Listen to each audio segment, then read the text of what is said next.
Hey, welcome to this co-commissioned webinar by SecureGive and Dunham+Company. We're excited to have you with us. We're talking today about a specific study that was released very recently, and it's about what has happened in the church post-COVID as it relates to attendance and giving. We're going to dive into both of those aspects pretty quickly here. I am Trent Dunham. I'm going to be hosting our time. I am the president and CEO of Dunham+Company, and I have two guests here today, and we're going to have quite the robust conversation. So I'm excited to have you guys here. Rick, I'll start with you. If you just want to kind of introduce yourself, give context to our viewers. Sure. Rick Dunham, founder and chairman of Dunham+Company, and I'm the one inside the building that absolutely loves research.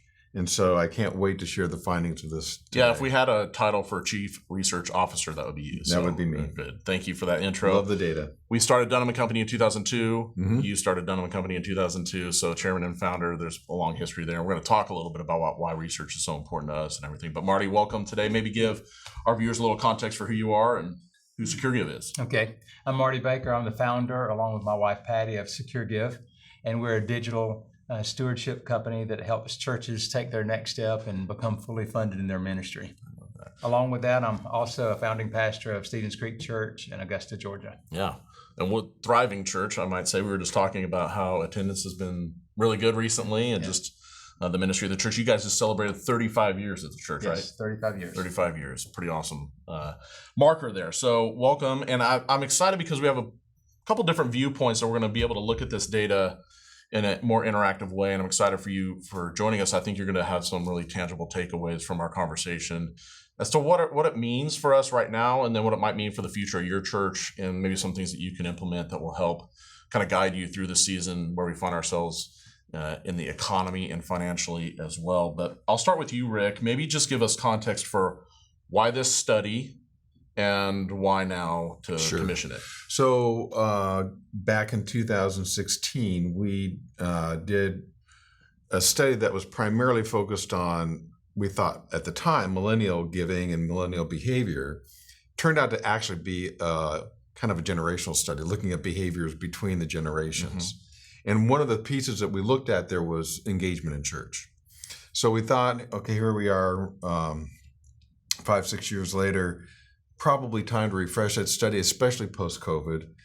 How has the behaviors between the generations changed? And then related to church attendance and giving, what do we see changing there as well? Yeah. So that was really the context. So we'd finally have a bit of longitudinal data around that. So we're going to dive into those generational differences in particular, but at the same time, we commissioned what we call a donor confidence study, and maybe give people context for the broader scope of that particular research. So donor confidence study began back in 2008, actually. And we picked it up with our research partners, Campbell Rinker, back in about 2015. And we've been looking at donor confidence, obviously, it's what it says. It's what level of confidence do donors have going into a season, whether it's a year or whatever it might be. And so we had commissioned a number of those running up to the pandemic. And during the pandemic, we ran, I think, 4 of those throughout the pandemic, trying to measure where the kind of the psyche and the heart of the donor was during that time.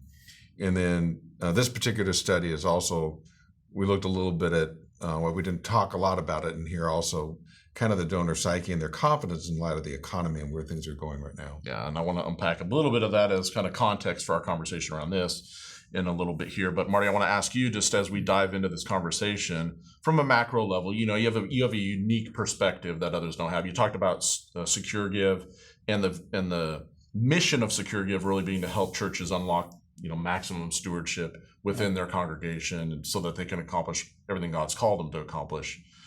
But the primary function within that is enabling really the ease of giving, especially in an online capacity. Kiosk is something that SecureGive is really well known for.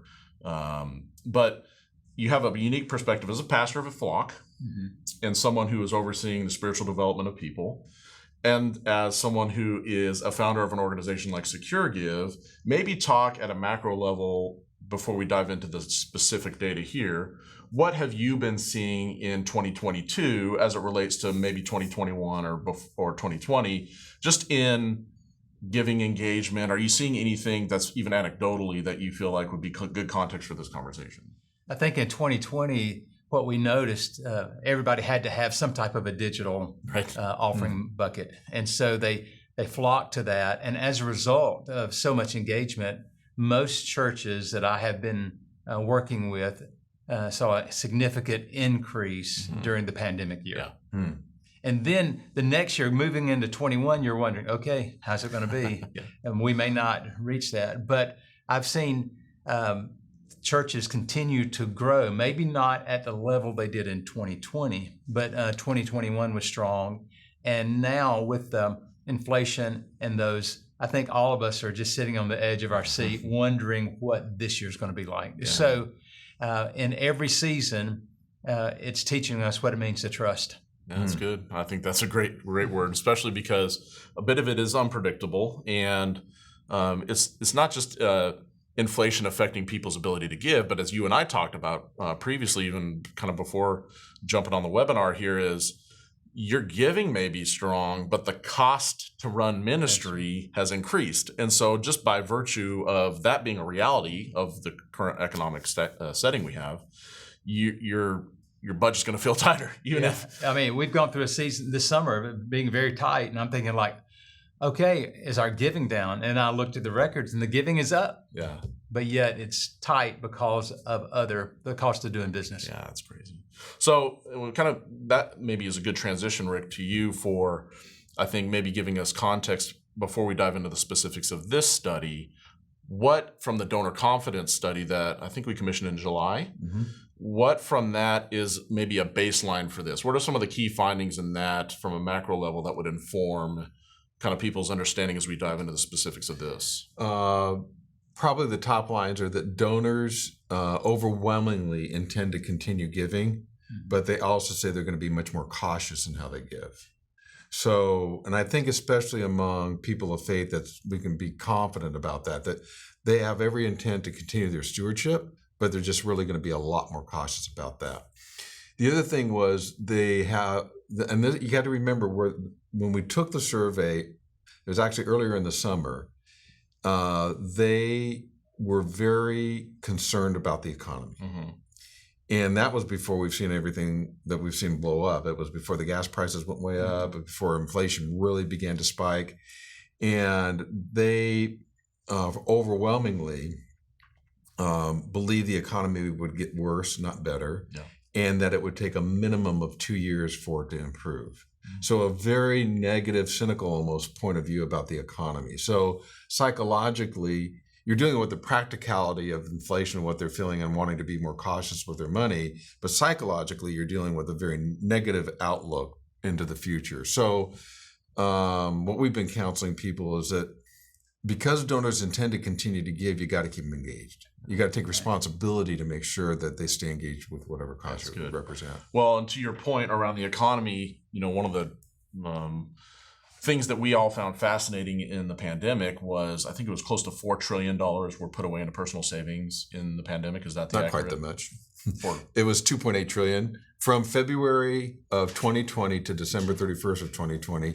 $2.8 trillion was put into personal savings. Yeah. And the personal saving rate went up to 14%, which is all-time high. And it was the last stat I saw was 3.6 trillion through 21. Yeah. And so kind of close to 4 trillion, and I think that's pretty significant dollars. On the back end of that, we have seen that go way back down from that 3.6. I think was the latest. I don't know what it is standing today, but I do know that when you look at consumer confidence going down, you look at the savings rate going down and credit card debt going up. Yeah. All those are the factors. And frankly, the economy, if you talk to any economist, it's this very, very weird mix of things going on. We're on a sugar high from the savings rate. That's really what's happened. Is the economy's been on the sugar high through summer, and now we're beginning to see people really begin to pull back because, frankly, they just wanted to go on a vacation, normal vacation, and they didn't care how much it cost. They had the money. They're going to go spend it, have a great time, and now school started.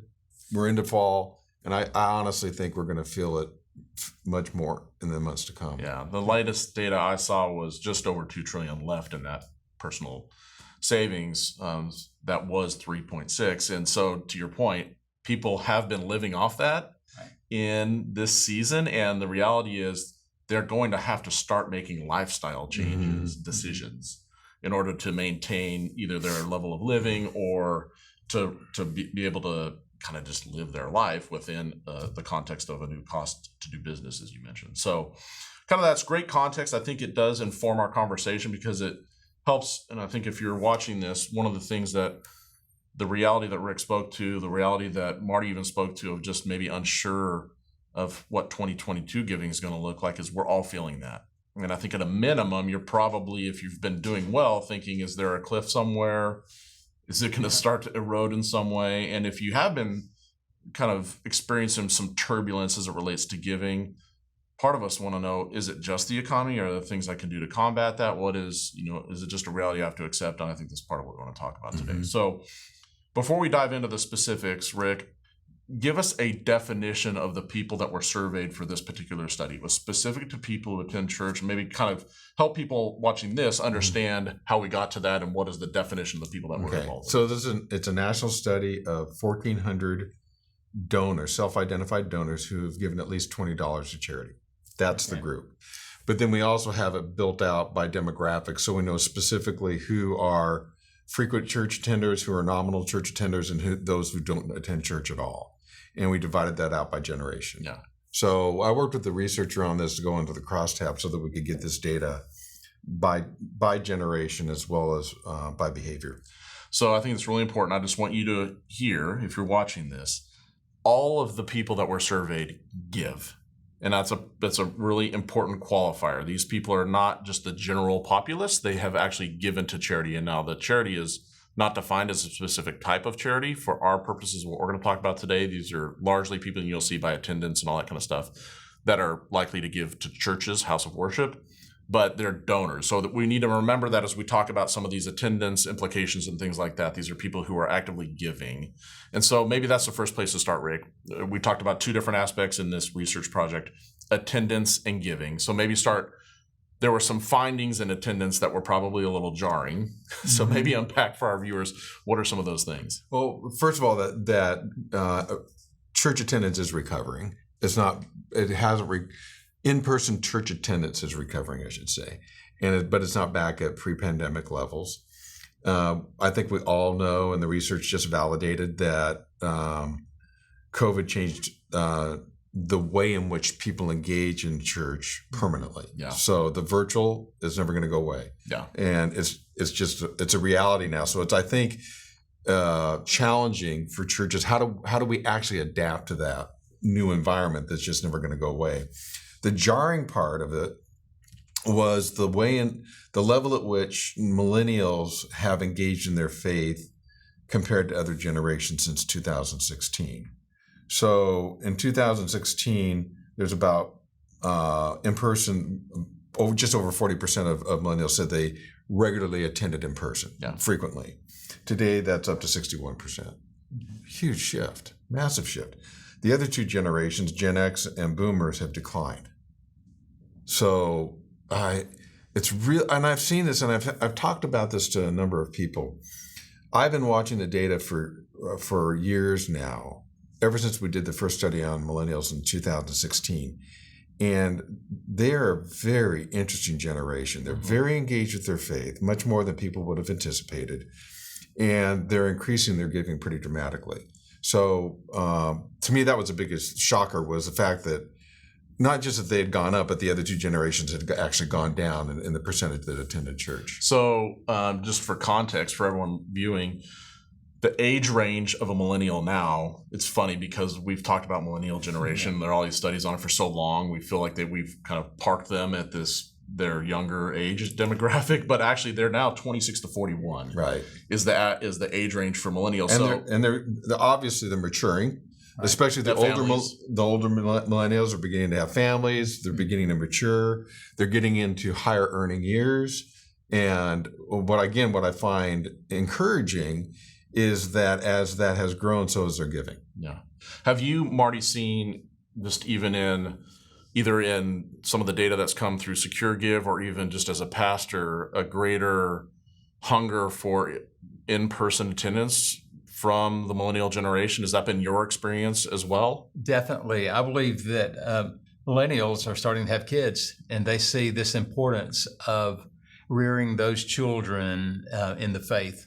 And so as a result of that, I believe that's the reason that the percentages have gone up, because they want to pass down their faith to the next generation. And we have seen our kids camp with increasing numbers, our youth camps increasing numbers, and it's just these numbers just continue. Small groups, we have more students in small groups this fall than ever before. And so it's those type of numbers that cause me to say, yes, this millennial generation has a heart for God and a heart for faith. Now on the other side, you mentioned the boomers, and I've seen also that the whole COVID online church attendance, the boomers found online church in their lazy boy, and they like it. They do. And we've seen it very close that, yeah, it is much easier. And especially when I was growing up, the church had a ministry to shut-ins. And the ministry to shut-ins meant that you took them a cassette tape and they listened to the service on cassette tape. Well, the technology has changed, and now just the online church has just increased that ministry to shut-ins or just the ministry to boomers. And as a result of that, these boomers enjoy online church. Yeah. I was talking to a couple not long ago, a few weeks ago, who left their church probably a year and a half ago.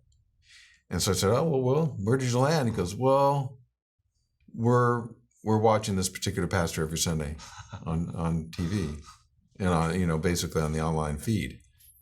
And I go, and these are church people. They've been in church people forever. So I was really surprised by that. And the technology, if it had been 10 years ago, that would never have happened. Yeah. They would have been hungry for that local church experience. Yeah. And we've talked about this a lot.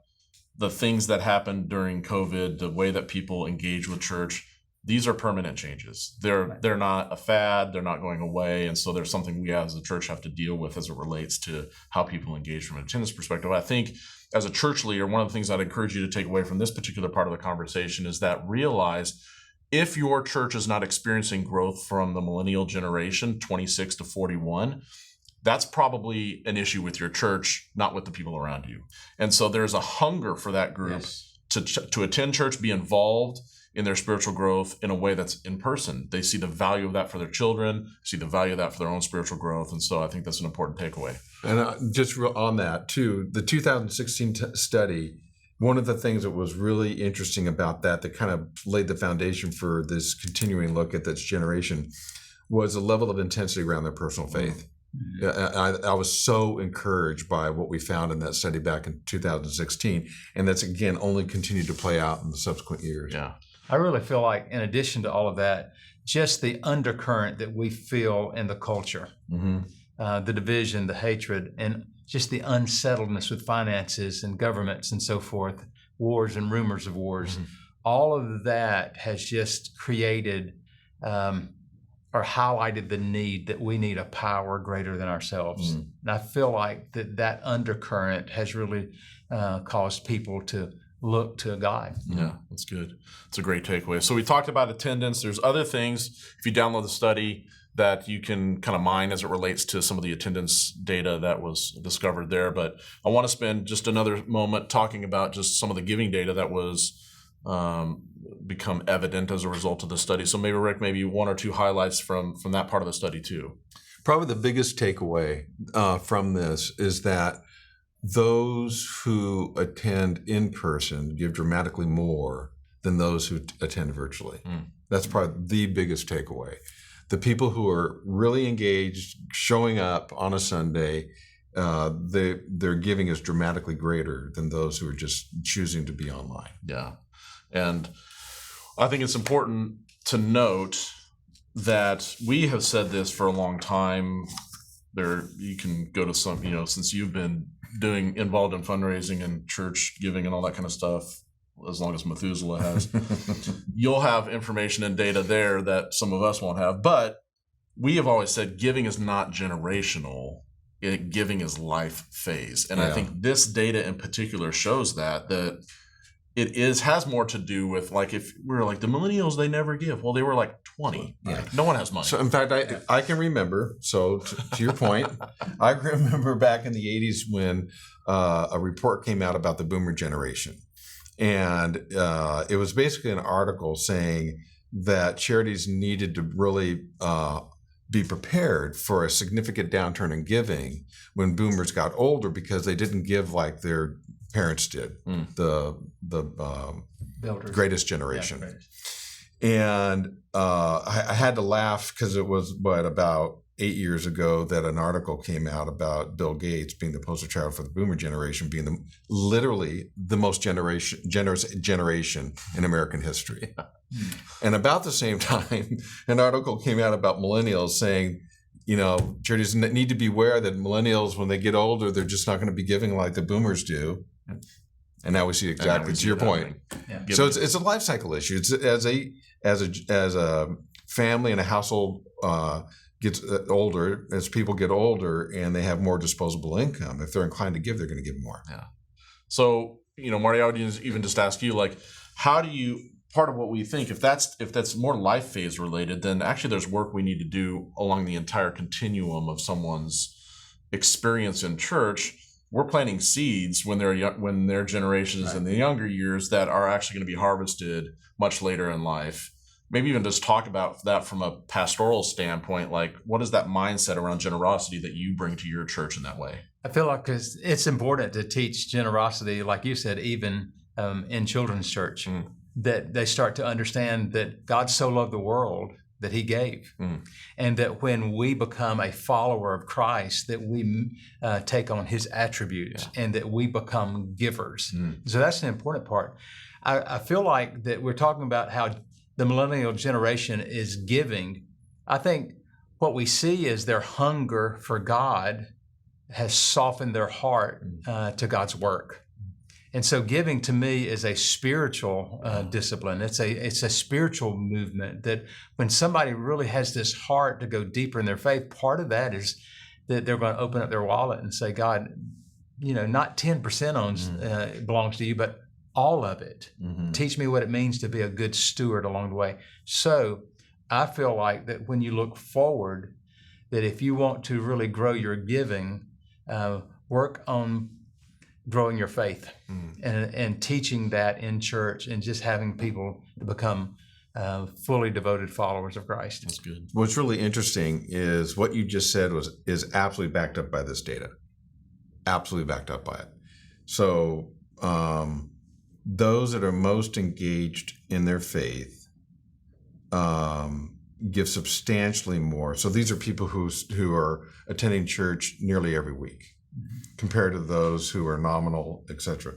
So, and I'm looking at the data in front of me, and it's just like the nearly 50% of regular attenders, people who attend nearly every week, nearly 50% will support 4 or more charities.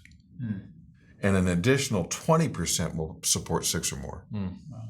So, and you look at the other data, and it drops all the way down into the 30s for nominal attenders and into the 20s for non-attenders. So to your point, these people who are growing spiritually and whose heart is becoming aligned with God, it shows up in the data that they actually are more generous. And I would say to church leaders, if you want to increase the giving at your church, I would increase volunteerism. Because once that person starts doing the work or sharing the load, you'll see that their commitment to the church increases, and also their willingness to contribute. And so if you want to grow your church, grow your volunteer base, and then you'll see all of that increase. Yep. Those are directly connected. I want to go back for a second to the first data point you shared when we were talking about giving. Things have shifted. We talked about it is really a combination of online and in person now. And if you kind of don't have a great experience in person, or you don't have a great experience online, you're going to have compromised engagement from your congregation. And so it's not that people who exclusively or primarily consume the church online through online church and stuff like that don't give. They just give at maybe like a 3 or 4 times less level. Is that right? Yeah, so in-person giving, average giving to church in a year is $888. For those that are virtual, it's $262. So it's pretty dramatically less. Yeah, It's a big difference. huge difference. So I think we have a desire as church leaders to have people come back into personal fellowship for spiritual reasons. Through our previous conversation, that would lead naturally to greater giving. And we realize there are a certain segment that are never going to attend. They either live too far away or they're shut-ins or things like that. And some people choose to consume that content online. That's great. I know a lot of churches who have healthy online church experiences. A lot of that consumption comes internationally, comes from places that, again, people can never access in person themselves. And that's fine. But I think as church leaders, part of our motivation for healthy church spiritual development needs to encourage people to be there in person. Right. We're a part of a family. Yeah. And when you are missing from church, part of the family is missing. That's good. And so we've got to see ourselves like that. And we really need each other. And it has been said over and over that we're truly better together. And as we go through the challenges that we will face in the coming months and years, we need the brothers and sisters within the body of Christ to stand with us, and together we'll be stronger. That's good. Yeah, we talk about that a lot, even just in our Bible fellowship class, like our smaller group within the church of just, you don't attend necessarily just for your own consumption, but you actually add something to that experience for the people around. You bring something unique, a perspective. You bring your life, yourself to that equation that people can learn from, that they can glean from, and that's highly valuable. So if we could just, in a bow, in a nutshell, talk about really quickly practical application of everything that we've talked about today for people who are leading churches. I've heard a couple things, and I'll summarize some of those things. One is really focus on the ministry, really focus on engaging spiritually, and I think and focus on every generation. Now, we might just say we're a multi-generational church and that's our goal, but if we don't have program or specific ministry focused on those, and we're not actually thinking about how that particular generation engages with our church, then we're not being very intentional about it. So that's number one. Number two is tell the story. You talked about tell a compelling story, help people understand the impact of the ministry. Like, how are we reflecting back to our congregation the outcomes of ministry that you are naturally investing in as your spiritual discipline? So how are lives being changed? What does that look like? Are we sharing personal testimonies congregational wide? Are we telling the story of impact through numbers are great, but numbers don't have a person behind them. Right. So really telling those personal stories are a big deal. So thinking about those two outcomes or takeaways, if those were two takeaways, were there anything else that either of you would say are practical applications, knowing where we are right now in the economy and in people's engagement around giving to the church that you would recommend to church leaders? Well, I think you said, talked about telling the story, but I would encourage our church members to tell their story, because it's in telling their story and sharing their story that the faith is communicated and the church grows. And so that's important, giving them the wherewithal to tell their story, to be involved, to share the burden, to serve Christ in His church. Yeah. All of that works to really bring their heart to a place where they're willing to give. So just very practically, I would say this, from the secure give point of view, make it easy to give. Yeah. And you've got to think about giving and how that you can provide an opportunity. And whether it's through a kiosk or through passing a bucket at church, maybe it's through online, maybe it's through text to give, through an app. But just think about ways in which you can help that donor take their next step and be engaged, that make it easy for somebody to give. Yeah, that's good. And so often we don't think about that. We just think, well, the Bible says to tithe, so just give, and if you can do that, that'd be great. But we don't think about the experience that they go through when they actually do give. And that's really important, because the easier it is, the more likely they are to engage, or they not get frustrated, abandon that process and those kind of things. Is there anything else that you would add, Rick, as a result of our conversation? The only thing I go back to is, again, the way in which we do church has changed forever. And embracing the virtual experience and knowing, I thought you said it well, back in the day, the shut-in ministry was very different. Well, God is actually using this technology to help people who can't get to church have an experience they've never had before, Right. which is fantastic. But on the other hand, how do I make sure that for those that are choosing to tune in through a virtual experience, how do we keep them engaged or get them more engaged, and even be more intentional in our challenging of them to invest? I mean, I think of our time together at GiveCon, which again, congratulations on a great conference. Yeah. Just this whole idea that wherever your treasure is, that's where your heart is. So if I can encourage a believer to continue to invest in God's kingdom work, by definition, I know a part of his heart is going to be following after that, and it's going to grow his heart for God. So I think those are two things I'm thinking about. I would think, just to a local pastor, just to think new thoughts, expand your vision. If you've always seen giving in through this lens, just ask God to open up the gates. Here's an example of that. My dad just passed away a few months ago, but 2 years before he passed, he was in an assisted living home. Mm-hmm. And so what we did is we bought a Roku streaming device for that home on their big flat screen TV. And so every Sunday, he would get his buddies in the wheelchairs, and they would go, and we laughed and said that we have a new campus That's right. at this That's awesome. retirement home.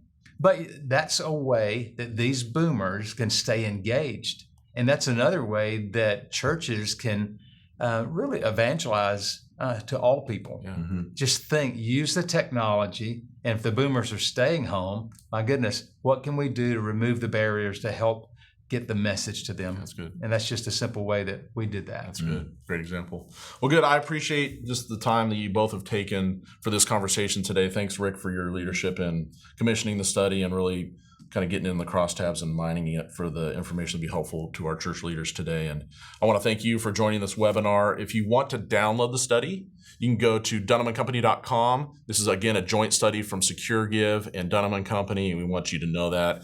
And we want you to be able to dive in deeply and mine this for kind of information that's going to help your church succeed. That's why we do this. So again, thank you for joining.